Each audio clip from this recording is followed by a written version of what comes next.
이런 거 말고 또 이제 뭐 이런 이슈 말고 또 많이 자문 받는 거 있으시죠?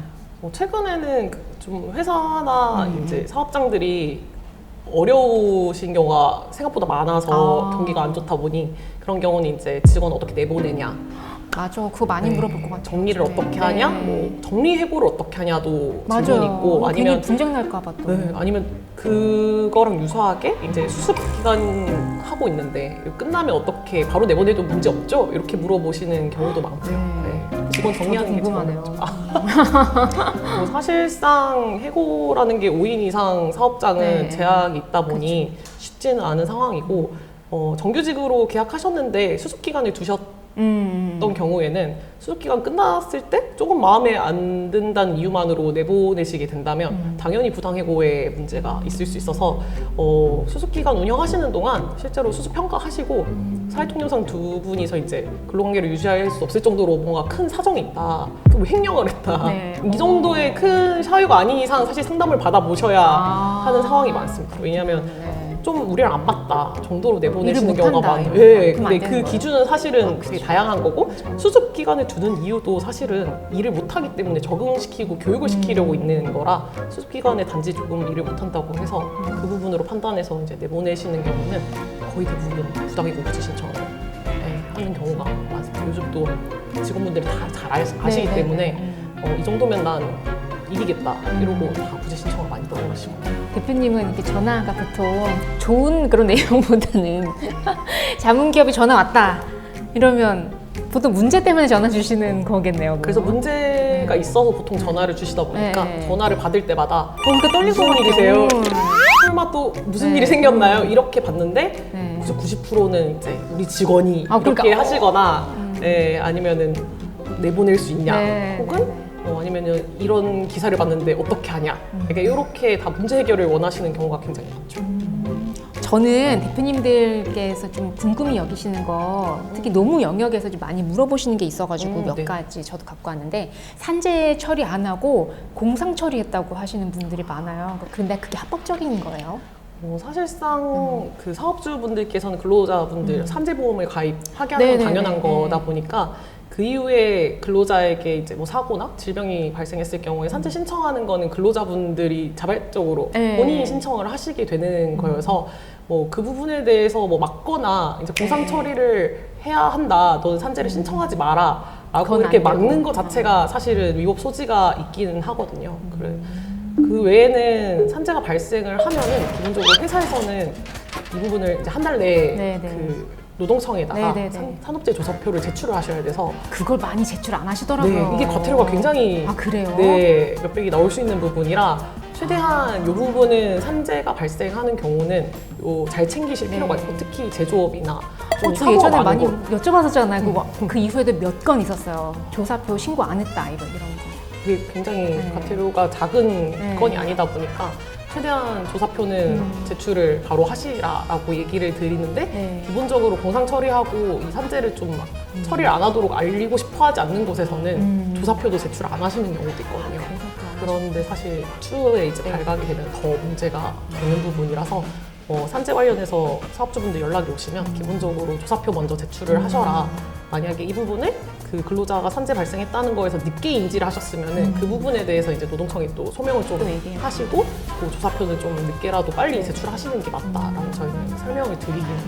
근데 이 산재가 이 평가 등급 이런 데 그게 다 들어가서 반영이 되시니까 이 평가 등급 낮게 받으면 또 좋은 공사를 못 따거든요. 근데 항상 그 사이에서 이제 사고가 안 나면 제일 좋은데 사고가 났을 때 많이 고민하시는 것 같더라고요. 이거 어떻게 해야 되나. 예방하시는 게 가장 좋겠죠. 맞아요. 진짜 그렇. 행정 언니. 그리고 또 이것도 있어요. 뭐 근로자분이 1년 이제 아직 안 되셨는데 한 15일 저기 내버려 두고 무단 결석하시는 거예요. 무단 결근. 그럼 15일 채우면 1년 되잖아요. 근데 계속 나와라 해도 안 나와요. 그래서 대표님이 이거 15일 채워서 나중에 퇴직금 받고 퇴사하려고 이러는 거 아닌가, 뭐 이런 얘기 막. 맞는 거예요, 진짜 15일 채우면? 기본적으로 근로관계가 계속 유지되고 있다면은 1년 근속을 채우면은 퇴직금이 나가는 거는 맞죠. 그럼 그분 무단 결석 했는데도 그러면 이제 나중에 너무 억울하네.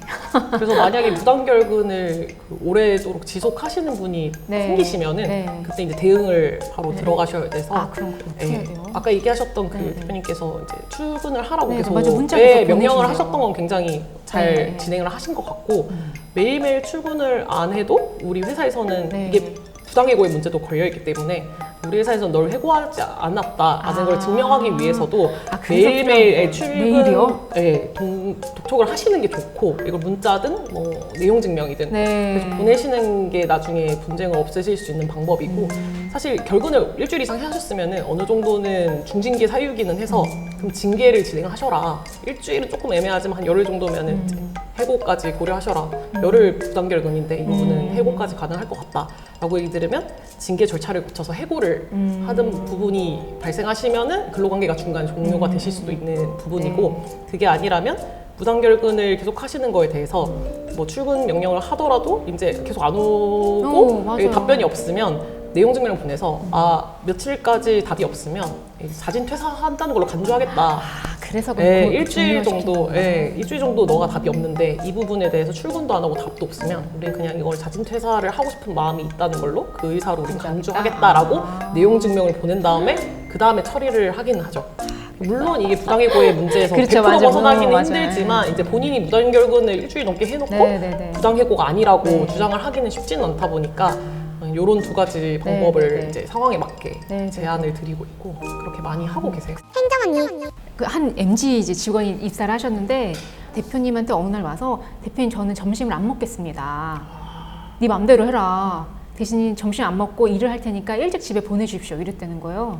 되는 거예요? 대표님 너무 놀라셔가지고 약간 문화충격. 사실상 근로계약서상 정해진 네. 약정된 시간을 네. 이행하시는 게 맞기는 네. 하고 그리고 아마 그렇게 일반적인 사무직이거나 근무를 하시는 분이었다면은 뭐 9to6거나 하루 8시간 맞아요, 소정 맞아요. 근로이신 8시간 분인데 였어요. 기본적으로 8시간 이상 근무시면은 네. 도중에 휴게를 네. 1시간 이상 줘야 되는 건 네. 법적인 부분이기 네. 때문에 그렇게 하신다면 기본적으로 법 위반이 되기 때문에 대표님이 법 위반이시네요. 네, 할 그러면. 수가 없고 도중 1시간이 무조건 주어져야 되기 때문에 그러네. 그 1시간이 아니라 30분만 쉬고 30분은 일을 하겠다라고 하는 것 자체가 휴게 시간 네. 미부여로 문제가 될 수 있기 때문에 그런 그럼 안 부분은 되겠네, 그렇게 하면 하지 너무나. 않도록 네. 그냥 1시간 동안 쉬고 네. 근무를 해라라고 밥을 안 먹더라도 휴게를 해라라고 얘기하시는 잘 게 설득해야 되겠네요. 바람직하죠.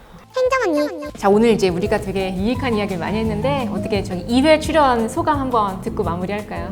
저도 행정사님이랑 오랜만에 네. 이렇게 뭐 그러니까 우리 재밌는 오랜만에 대화를 맞아요. 나눌 수 있어서 너무 네. 좋았고요.